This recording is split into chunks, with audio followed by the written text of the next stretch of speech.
নমস্কার, the Bong স্ক্যাল্পারের চ্যানেলে আপনাদের সবাইকে স্বাগত। দ্য ট্রেডিং বেসিক সিরিজের এটা আমার সেকেন্ড ভিডিও। আগের ভিডিওতে আমরা আলোচনা করেছিলাম যে শেয়ারের মানে কি, শেয়ার ব্যাপারটা কি, আর সেই শেয়ার থেকে আমরা শেয়ার কেনা বেচা করে আমরা কিভাবে টাকা কামাতে পারি। তো অর্থ উপার্জন, শেয়ারের খুঁটিনাটি, এগুলো নিয়ে আমরা আলোচনা করেছিলাম। কেউ যদি মিস করে গিয়ে থাকেন ভিডিওটা, তো আমি ডেসক্রিপশনে লিঙ্কটা দিয়ে দিয়েছি, তো আপনারা আবার গিয়ে সেই ভিডিওটা আগে দেখতে পারেন। আজকে আমরা যে বিষয়ে কথা বলবো সেটা হচ্ছে শেয়ারের দাম ওঠানামা কেন করে, এবং আমরা যারা শেয়ার মার্কেটে ইনভেস্ট করতে চাইছি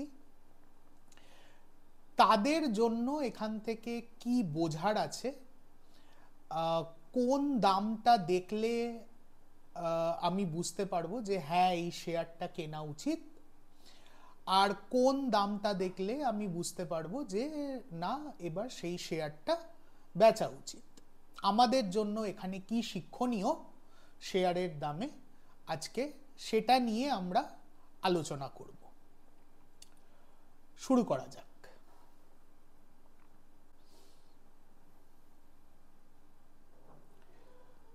তো আমরা আগের দিন আলোচনা করেছিলাম যে একটা যখন শেয়ার কেনা বেচা হয় সেখানে চারটে পার্টি মোটামুটি দাঁড়িয়ে থাকে ট্রানজ্যাকশনটা কমপ্লিট করার জন্য।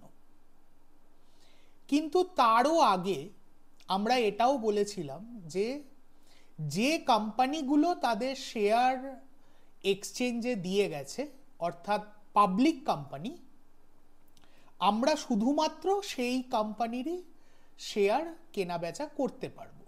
আরও অনেক কোম্পানি আছে যারা কিনা প্রাইভেট কোম্পানি, তো সেই কোম্পানি যদি খুব ভালো তাদের প্রসপেক্ট হয়, তাদের কোয়ার্টারলি রেজাল্টস যদি খুব ভালো হয়, ম্যানেজমেন্ট যদি খুব ভালো হয়, তাতেও কিন্তু আমরা ওই শেয়ার মার্কেট থেকে সেই কোম্পানিতে আমরা ইনভেস্ট করতে পারি না। তো এই যে একটা কোম্পানি প্রাইভেট থেকে পাবলিক হচ্ছে এবং সে পাবলিকের কাছে তার শেয়ারগুলোকে ওপেনলি সওদা করার ব্যবস্থা করে দিচ্ছে, এই প্রসেসটাকে বলা হয় আইপিও, ইনিশিয়াল পাবলিক অফারিং। তো শেয়ারের দাম বোঝার আগে এই প্রসেসটা একটু দু লাইনে বুঝে নেওয়াটা খুব দরকার। তো কি হয়, আজকে ধরুন টাটার কোনো একটা company, recently tata technology publicly listed হয় আমাদের স্টক এক্সচেঞ্জগুলোতে। তো টাটা টেকনোলজি এতদিন কিন্তু প্রাইভেট কোম্পানি ছিল। তো তারা কি বলল যে আমার কোম্পানির একটা সার্টেন পার্সেন্টেজ অফ শেয়ার আমি এক্সচেঞ্জে প্রোভাইড করব, এবং সেই তার বিনিময়, ওই শেয়ারের বিনিময় আমি এক্সচেঞ্জ থেকে একটা সার্টেন প্রাইস, একটা সার্টেন অ্যামাউন্ট অফ মানি আমি ইন রিটার্ন এক্সপেক্ট করব। তো তারা কি করলো, ইনিশিয়ালি তাদের যে বুক বিল্ডিং প্রসেস আছে, তাদের যে ফাইন্যান্স টিম আছে, প্লাস যে ব্যাংকার্স আছে, অডিট টিমস আছে, এরা সবাই মিলে কোম্পানির ক্যাপিটাল, কোম্পানির রেভিনিউ, কোম্পানির future probable growth, market position, এই সব ক্যালকুলেট করে তারা একটা দাম ঠিক করলো যে ঠিক আছে, টাটা টেকনোলজির একটা শেয়ারের দাম হতে পারে ধরুন 500 টাকা। তো ইনিশিয়ালি টাটা টেকনোলজি এক্সচেঞ্জে যে শেয়ারগুলো দেবে, ধরুন 1% অফ দ্য কোম্পানি তারা পাবলিকলি ট্রেডিংয়ের জন্য অ্যালাউ করছে। তো এই 1% অফ দ্য কোম্পানির ধরুন ভ্যালুয়েশন দাঁড়াচ্ছে 100 কোটি টাকা, জাস্ট ফর অ্যান এক্সাম্পল, বা 1000 কোটি টাকা। তারপর এই ব্যাংকার, অডিটর এবং কোম্পানির নিজস্ব ফাইন্যান্স টিম ঠিক করলো যে ঠিক আছে, একটা শেয়ারের দাম 1000 টাকার বেশি হতে পারে না। তো সেক্ষেত্রে নাম্বার অফ শেয়ার্স যেটা কিনা ট্রেড করা যেতে পারে সেটা দাঁড়িয়ে গেল 1 কোটি টাকা। 1% of the company eligible for trading, যার ভ্যালু হচ্ছে 1000 কোটি টাকা, একটা শেয়ারের ভ্যালু আসছে 1000 টাকা, তাহলে নাম্বার অফ শেয়ার্স অ্যাভেলেবল হচ্ছে 1 কোটি। এই পুরো যে ক্যালকুলেশন প্রসেস, সেই প্রসেসটাকে বলা হয় বুক বিল্ডিং প্রসেস। বেশ, এইবার তারা বলল যে ঠিক আছে, অমুক তারিখ থেকে এই শেয়ারগুলো থ্রু আইপিও, ইনিশিয়াল পাবলিক অফারিংয়ের মাধ্যমে সাবস্ক্রিপশনের জন্য এলিজিবল যারা রিটেল ইনভেস্টর, আমরা অ্যাপ্লাই করতে পারি আমাদের ব্রোকারেজ অ্যাকাউন্টের মাধ্যমে। কিছু কিছু ব্যাংক অ্যাকাউন্ট দিয়েও অ্যাপ্লাই করা যায়। কিন্তু তখনও কিন্তু এই শেয়ারগুলো কিন্তু ট্রেডিংয়ের জন্য রেডি নয়, জাস্ট শুরু হচ্ছে। এই রিটেল ইনভেস্টর যারা মনে করে যে হ্যাঁ, টাটা টেকনোলজি খুবই ভালো কোম্পানি, মার্কেটে দারুণ ডিমান্ড এর আসবে, ব্যাকগ্রাউন্ড হচ্ছে টাটা, তো এই সব ভেবে আমরা যারা ঠিক করলাম যে হ্যাঁ, এই কোম্পানিটা আমার পোর্টফোলিওর জন্য খুবই ভালো, তো আমরা সাবস্ক্রাইব করলাম। তো জেনারেলি কি হয় যে একটা কোম্পানির ধরুন ওই যে বললাম 1 কোটিটা হয়তো শেয়ার আছে, তাতে আন্ডার সাবস্ক্রিপশনও হতে পারে, আবার ওভার সাবস্ক্রিপশনও হতে পারে। যদি ওভার সাবস্ক্রাইবড হয়ে যায় তাহলে লটারির মাধ্যমে ঠিক করা হয় যে কোন লোক বা কোন ইনভেস্টর ওই 1 কোটি শেয়ার পাবে।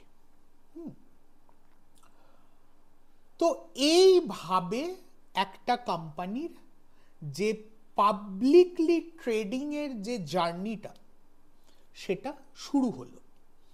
এই আইপিও প্রসেসটা যে মুহূর্তে শেষ হয়ে গেল, সেইখান থেকে শুরু হয়ে গেল একটা কোম্পানির পাবলিকলি ট্রেডিং এর জার্নি, এবং তার যে স্টার্টিং প্রাইসটা, যে মার্কেটে যে প্রাইসটা দিয়ে সে তার জার্নি শুরু করলো, সেটা হচ্ছে দ্য লিস্টিং প্রাইস, যেটা কিনা 1000 টাকা। এইবার বোঝা যাক ওই টাটা টেকনোলজিসেরই এক্সাম্পলটা নিয়ে আমরা এগোই। তো 1000 টাকা দিয়ে তো শুরু হলো, এইবার দামটা বাড়ছে কি করে বা দামটা কমছে কি করে, আমরা এটার থেকে কি শিখব? আমাদের কি 1000 টাকায় কেনা উচিত শেয়ারটা? 1000 থেকে যদি 1100 হয় কি 1500 হয়, আমাদের কি সেই শেয়ারটা বেচে দেওয়া উচিত? আবার যদি 1000 থেকে কমে গিয়ে 800 হয়ে যায়, তাহলেও কি আমাদের বেচে দেওয়া উচিত, নাকি আবার অপেক্ষা করা উচিত যে সেই 1000 টাকায় ফিরবে কিনা, আরো বাড়বে কিনা? আমাদের এখানে কি শিক্ষণীয়, চলুন দেখা যাক। তো এই যে শেয়ারের প্রাইস যেটা ওঠানামা করে, এর পেছনে অনেকগুলো কারণ আছে, যে শেয়ারের দাম 1000 টাকা থেকে যে তাদের জার্নি শুরু হলো, এই 1000 থেকে উঠছে নামছে কেন হচ্ছে, এর পেছনে অনেকগুলো কারণ আছে। কিন্তু মেন যে কারণটা, প্রধান যে এর রিজন, সেটা হচ্ছে চাহিদা, ডিমান্ড, সরবরাহ, সাপ্লাই। এইটা হচ্ছে মেন কারণ। দর্শক বন্ধুদের মধ্যে যদি কেউ ইকোনমিক্স ব্যাকগ্রাউন্ডের হয়ে থাকে, তাহলে তারা এই ফান্ডামেন্টালটা নিশ্চয়ই জানে যে ডিমান্ড সাপ্লাই একটা ফাইন্যান্সিয়াল মার্কেটে কিভাবে কাজ করে। তবু আমি একটা সহজ উদাহরণ দেব।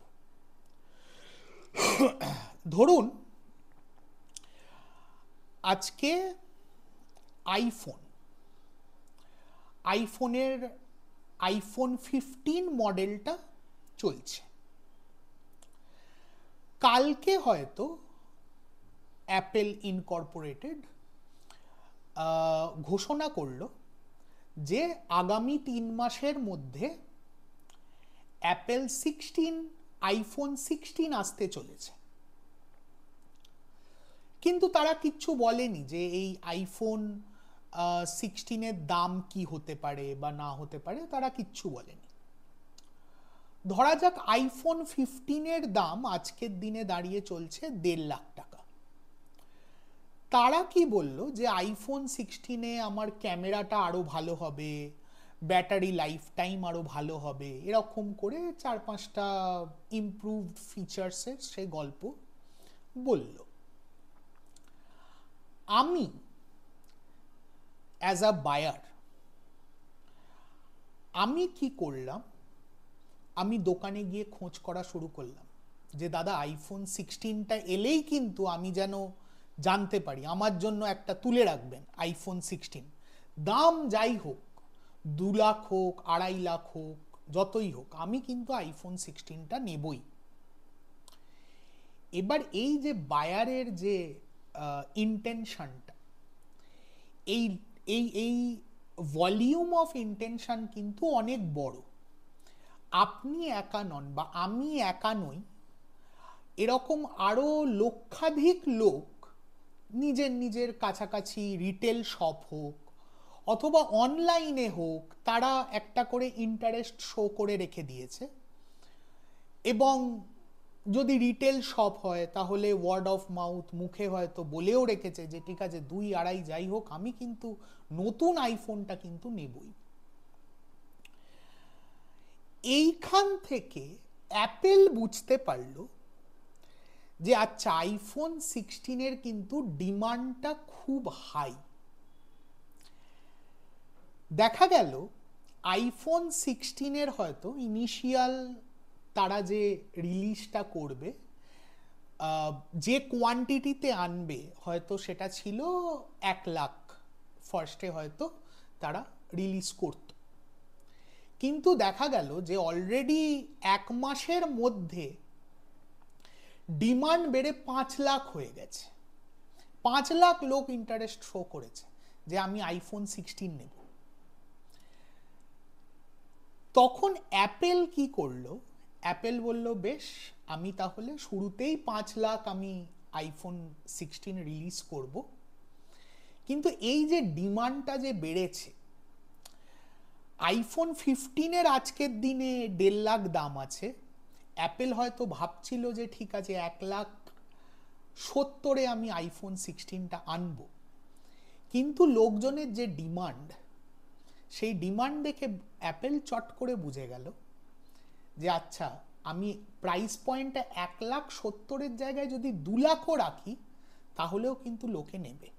তো 30,000 ও দামটা বাড়িয়ে দিল আইফোন 16-এর।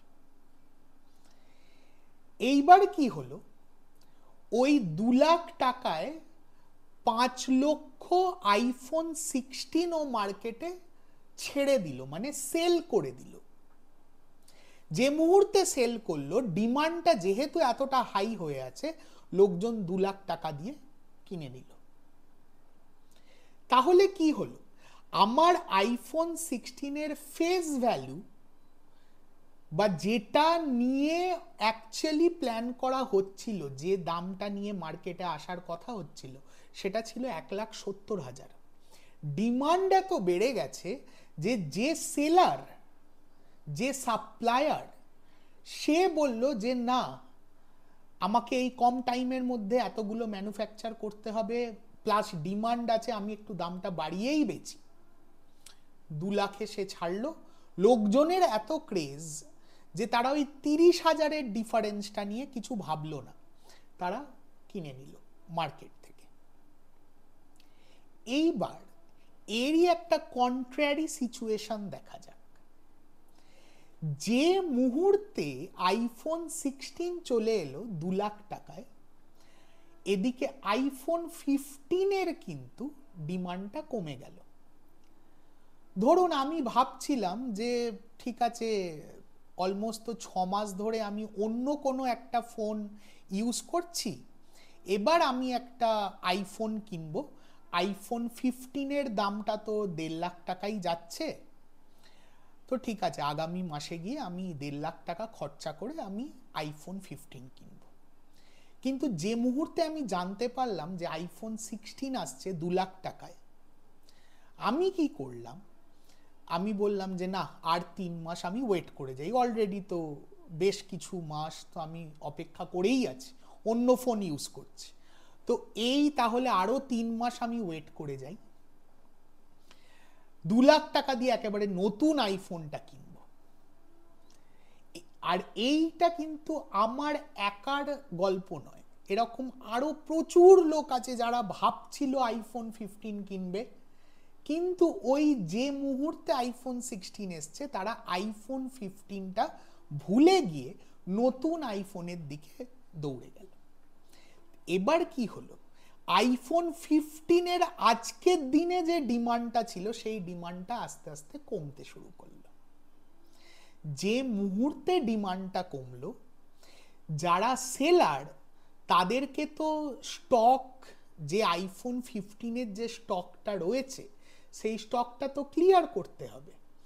তখন তারা লোককে কি বলল যে দেখুন, আইফোন 16 কিন্তু 2 লাখ টাকায় পাওয়া যাচ্ছে, আমি আইফোন 15 তো অলরেডি 50,000 টাকা কম, আমি আপনাকে আরো 10 কি 20% ডিসকাউন্টে দিয়ে দিচ্ছি।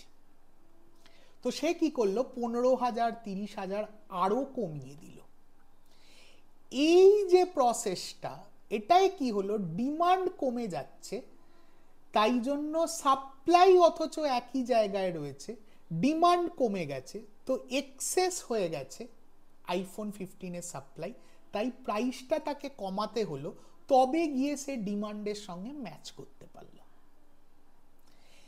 এই যে পুরো প্রসেসটা আমি এক্সপ্লেন করলাম, ঠিক একই কারণে শেয়ারের দামও ওঠে আর নামে। ডিমান্ড আছে একটা কোনো স্টকের, সেলাররা কি করছে, সেলাররা দেখছে বাহ, বায়ার তো হায়ার দামে কিনতে চাইছে, আমি তাহলে একটু বেশি দামে ছেড়ে দিই, আমার প্রফিট হবে। আগের ভিডিওতে আমি বুঝিয়েছিলাম যে যারা ইনভেস্টার, যারা স্টকে পয়সা ইনভেস্ট করে প্রফিট করতে চায়, তাদেরকে সব সময় নিচে কিনে ওপরে বেচতে হবে। 100 টাকার স্টক কিনে যদি 150 টাকায় বেচতে পারি, তবেই 50%-এর প্রফিট। যদি 80 টাকায় বেচি, তাহলে আমার 20%-এর লস। কেউ যদি ভিডিওটা মিস করে থাকেন, আমার ডেসক্রিপশানে দেয়া আছে, দেখে নেবেন। ওখানে আমি এক্সপ্লেন করেছি যে শেয়ার থেকে কিনা বেচা করে কিভাবে অর্থ উপার্জনটা হয়। এটাই কিন্তু প্রাইসের ডাইনামিক্সটা। তো এই যে ডিমান্ড সাপ্লাইয়ের খেলাটা, এইটাই আমাদেরকে ধরতে হবে। কোন জায়গায় কোনো কি এরকম কিছু নিউজ এসছে, কোনো কি এরকম কোনো ইভেন্ট হয়েছে, যার কারণে একটা অয়েল কোম্পানি হোক, একটা এভিয়েশন কোম্পানি হোক, একটা রেলওয়ে কোম্পানি হোক, তাদের স্টক, তাদের কি ডিমান্ড বাড়তে পারে?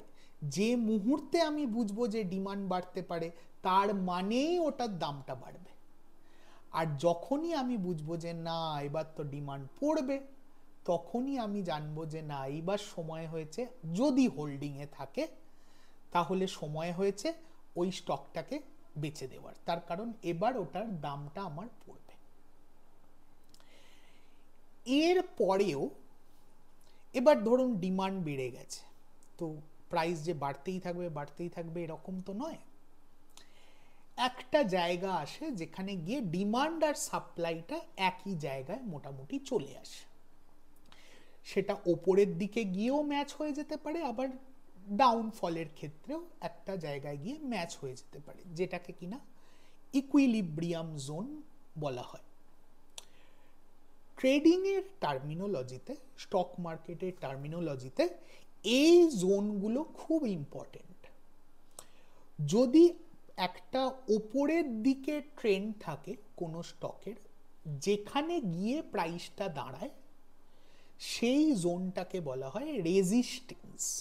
একটু কাইন্ডলি নোট করবেন, এই দুটো শব্দ বলবো। একটা হচ্ছে রেজিস্ট্যান্স, যেখানে কিনা আমার ডিমান্ডের জন্য প্রাইসটা ওপরে যেতে থাকছিল, কিন্তু একটা জায়গায় গিয়ে সে আর যাচ্ছে না, আর ওপরে উঠছে না, তার মানে সে ইকুইলিব্রিয়াম জোনে পৌঁছে গেছে। এই জোনটা হচ্ছে গিয়ে রেজিস্ট্যান্স জোন। আবার যদি সাপ্লাই বেড়ে গিয়ে থাকে, ডিমান্ড কমে গিয়ে থাকে, তাহলে সে যে ডাউন ট্রেন্ডে যে চলে এসছে, সে যে পড়ছে দামটা, একটা জায়গায় গিয়ে কিন্তু সেই দামটা দাঁড়িয়ে যাবে যেখানে আমার ডিমান্ড সাপ্লাইটা ম্যাচ করবে, ইকুইলিব্রিয়াম জোনে চলে আসবে। তো এই যে নিচে নামার সময় যেখানে গিয়ে ফ্লাকচুয়েশনটা জিরো হয়ে যায়, প্রাইসটা দাঁড়িয়ে যায়, সেই জায়গাটাকে বলা হয় সাপোর্ট জোন। এই দুটো টার্মিনোলজি মাথায় রাখবেন, রেজিস্ট্যান্স অ্যান্ড সাপোর্ট। যখন আমি টেকনিক্যাল নিয়ে কথা বলবো তখন দেখাবো শুধুমাত্র এই সাপোর্ট আর রেজিস্ট্যান্স, এই দুটোকে ধরেই আপনি কিন্তু বছরের পর বছর একটা প্রফিটেবল ট্রেডার হয়ে উঠতে পারেন। আর কিছুর দরকার পড়ে না, শুধুমাত্র আপনাকে জাস্ট বুঝতে হবে যে সাপ্লাই জোন কোনটা, ডিমান্ড জোন কোনটা, রেজিস্ট্যান্সটা কোথায়, সাপোর্টটা কোথায়। এবং আপনি যদি কন্ট্রারি মেকানিজমে আপনি যদি ট্রেডিং করতে চান, যে ঠিক আছে দামটা পড়বে, একটা জায়গায় আমি ট্রেডটা নেব, স্টকটা কিনব, এবং সেই জায়গা থেকে আমি জানি যে দামটা বাড়তে শুরু করবে। এই জায়গাটা যদি খুঁজতে হয়, আপনাকে অ্যাকিউরেটলি জানতে হবে যে সাপোর্টটা কোথায়। ওই সাপোর্টটা আপনি যদি ধরে নিতে পারেন, তাহলেই কিন্তু you will be always a profitable trader. আবার ওপরে গিয়ে আপনি যদি রেজিস্ট্যান্সটা ধরে নিতে পারেন, তাহলেই বুঝে যাবেন যে ওই রেজিস্ট্যান্সে আমাকে মার্কেট থেকে এবার এক্সিট করতে হবে, আমাকে স্টকটা বেচে দিয়ে প্রফিট নিয়ে বেরিয়ে আসতে হবে। ঠিক আছে, এইবার জাস্ট দু তিনটে আর পয়েন্ট কভার করব আজকের এপিসোডটা শেষ করার আগে।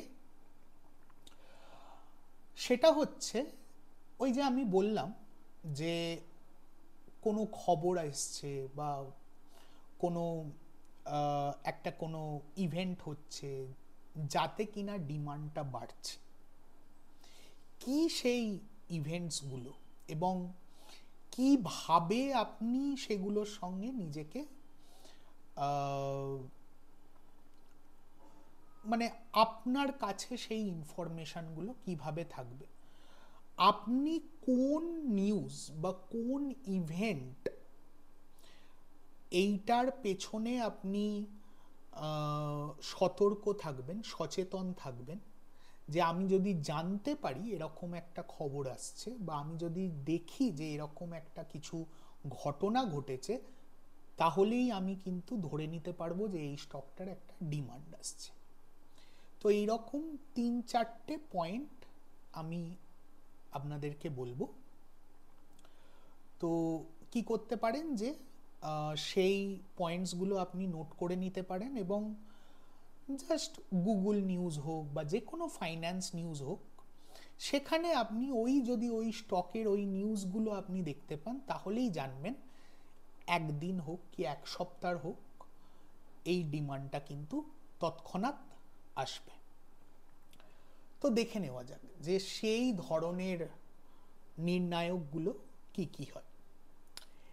একটা হচ্ছে ইকোনমিক ইন্ডিকেটর। ইকোনমিক ইন্ডিকেটর মানে কি, ধরুন জিডিপি গ্রোথ হয়েছে, একটা কোনো দেশের জিডিপি গ্রোথ হচ্ছে, ইনফ্লেশন রেটটা কমছে, অথবা আনএমপ্লয়মেন্ট রেটটা কমছে, তার মানেটা কি, যে ইন্ডিভিজুয়াল মানুষের ফাইন্যান্সিয়াল একটা আপমুভ হচ্ছে, ইমপ্রুভমেন্ট হচ্ছে। এইটা যখন হয় তখন মার্কেটে একটা পজিটিভ সেন্টিমেন্ট তৈরি করে। রিসেন্টলি দেখবেন আরবিআই এর একটা ইন্টারিম একটা বাজেট না, একটা পলিসি মিটিং হয়েছিল, যাতে কিনা আরবিআই এরকম একটা নিউজ বলেছিল যে আমাদের রেপো রেটটা আনচেঞ্জ থাকছে। অন দ্য কন্ট্রারি ইউএস এর আবার ইনফ্লেশন রেট যেটা, সেটা আবার বেড়ে যায়। এই দুটো নিউজেই কিন্তু মার্কেট ভোলাটিলিটি বেড়ে যায়। তো এই ধরনের নিউজগুলো, ইকোনমিক ইন্ডিকেশন, এই ধরনের নিউজগুলো কিন্তু খুব ইম্পর্টেন্ট, খুব ভালোভাবে কাজ করে আপনাকে এটা বোঝানোর জন্য যে মার্কেটে ডিমান্ড বাড়তে চলেছে কিনা। সেকেন্ড হচ্ছে কোম্পানি আর্নিং। ধরুন আপনি ওই টাটা টেকনোলজি স্টক কিনবেন, তো যে কোনো পাবলিক কোম্পানি কোয়ার্টারলি বেসিসে, অ্যানুয়াল বেসিসে তাদের ফাইন্যান্সিয়াল ক্যাশ ফ্লো, তাদের গ্রোথ, অ্যাসেট লায়াবিলিটিস, তাদের এক্সপেন্সেস, রেভিনিউ, এগুলো তারা পাবলিশ করে। তো এই কোম্পানির আপনি যদি এই অ্যানুয়াল রিপোর্টগুলো রিড করতে পারেন, তাহলে আপনি দেখতে পারবেন যে কোম্পানি কি প্রফিটেবল বা কোম্পানি কি লসে চলছে, সেটা আপনি বুঝতে পারবেন। তো সেইটার থেকে আপনি তাহলে তখন তৎক্ষণাৎ এটা আপনি ক্যালকুলেট করে নিতে পারবেন যে আমার কি একটা স্টকে ডিমান্ড আসতে চলেছে। যদি কোম্পানির একটা অ্যানুয়াল রেজাল্ট ভালো হয়, তাহলে সেটা একটা পজিটিভ একটা ইনফ্লুয়েন্স তৈরি করে ইনভেস্টরদের মনে। তো সবাই চাইবে যে আমি তাহলে এই কোম্পানিটার একটা শেয়ার হোল্ডার হয়ে যাই, কোম্পানি তো ভালো করবেই, কোম্পানির তো গ্রোথ আসবেই, আমারও তাহলে শেয়ারের দাম বাড়বে, আমারও পোর্টফোলিওতে প্রফিট আসবে।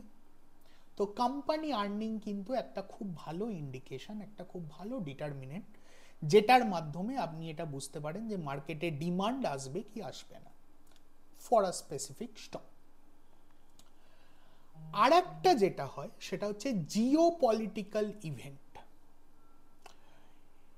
এই যে ধরুন রিসেন্টলি আপনার রাশিয়া ইউক্রেন ওয়ার হলো, ইসরায়েল হামাসদের একটা কনফ্লিক্ট চলছে, এই ধরনের ইভেন্টগুলো কিন্তু মার্কেটে একটা সেন্টিমেন্ট ট্রিগার করে। অনেকগুলো কারণ আছে। ধরুন একটা আপনার একটা business corridor, international trade corridor, সেই করিডরে কোনো একটা সমস্যা হতে পারে। আমাদের দেশ ইন্ডিয়া কার সাইড নিচ্ছে এই ধরনের ইভেন্টসগুলোতে বা ওয়ারে, তার উপর ডিপেন্ড করে যে ইন্ডিয়াতে যে ইম্পোর্ট এক্সপোর্ট রয়েছে সেগুলো কোনোভাবে ইম্প্যাক্ট করবে কিনা। এবার যারা মাল্টিন্যাশনাল পাবলিক কোম্পানি, এই ইম্পোর্ট এক্সপোর্ট তাদের ডিরেক্ট রেভিনিউতে ইম্প্যাক্ট করে। যদি দেখা যায় যে এই গভর্নমেন্ট এমন একটা মানে আর কি সাইডের দিকে যাচ্ছে, যেখানে কিনা একটা পজিটিভ ইম্প্যাক্ট আসতে পারে এই ধরনের কোম্পানিগুলোতে, তাহলে পুরো ইন্ডাস্ট্রি ওয়াইজ কিন্তু সব কোম্পানির মধ্যে একটা ডিমান্ড আসবে। আবার যদি দেখা যায় যে গভর্নমেন্ট এমন একটা দিকে সাইড নিচ্ছে যেখানে কিনা একটা নেগেটিভ ইম্প্যাক্ট পড়তে পারে, আমাদের হয়তো ট্রেড আটকে, ইন্টারন্যাশনাল ট্রেড আটকে যেতে পারে, আমাদের হয়তো ভিসা প্রসেসিং আটকে যেতে পারে, আমাদের হয়তো যে আইটি সার্ভিসেস রয়েছে তার ডিমান্ড কমে যেতে পারে। সেক্ষেত্রে কিন্তু এই ধরনের পুরো ইন্ডাস্ট্রি ওয়াইজ যত কোম্পানি আছে, সে আপনার আইটি ইন্ডাস্ট্রিতে ধরুন 30-40টা কোম্পানি লিস্টেড, ওদিকে আপনার ম্যানুফ্যাকচারিংয়ে বা ফার্মাতে হয়তো 30-40টা কোম্পানি লিস্টেড, পুরো ইন্ডাস্ট্রি ওয়াইড কিন্তু এখানে একটা নেগেটিভ সেন্টিমেন্ট কাজ করবে। এবার তখন কি হবে, ডিমান্ডটা কমতে থাকবে, সাপ্লাইটা বেড়ে যাবে। যে মুহূর্তে সাপ্লাই বেড়ে যাবে, কি বললাম, দামটা কমতে থাকবে। তো এই ধরনের যে নিউজগুলো, annual reports for a specific company, এগুলো কিন্তু খুব ইম্পর্টেন্ট ডিটারমিনেন্ট, যেটা কিনা আপনাকে বুঝতে সাহায্য করবে যে কোনো একটা স্পেসিফিক স্টকে আমার ইনভেস্ট করা, সেই স্টকটা কেনা এবং কিনে হোল্ড করা আমার উচিত হবে কি হবে না। এখন যে দামটা রয়েছে সেটা কি আমার ডিমান্ড জোনের কাছাকাছি আছে, সাপোর্টের দিকে আছে, তাহলে সেটা আপনার কারেক্ট এন্ট্রি পয়েন্ট হয়ে গেল। অপোজিটে এই একই শেয়ারটার ব্যাপারে যদি কোনো একটা নেগেটিভ নিউজ চলে আসে, কোম্পানি যদি নেগেটিভ রেজাল্ট বা একটু উইক রেজাল্ট পাবলিশ করে, আর প্রাইসটা যদি আপনার ওই সাপ্লাই জোন বা রেজিস্ট্যান্সের কাছাকাছি থাকে, তখনই আপনি বুঝে যাবেন যে আমাকে কিন্তু এইবার আমার হোল্ডিংটাকে এক্সিট করতে হবে।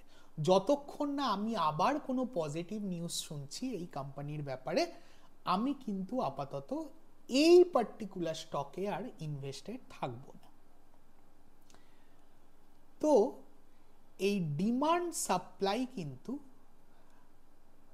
একটা শেয়ারের প্রাইসকে ডিটারমাইন করে যে কখন এন্ট্রি নেওয়া উচিত, কখন এক্সিট নেওয়া উচিত এবং কত পার্সেন্টেজে এই শেয়ারের প্রাইস ফ্লাকচুয়েট করবে।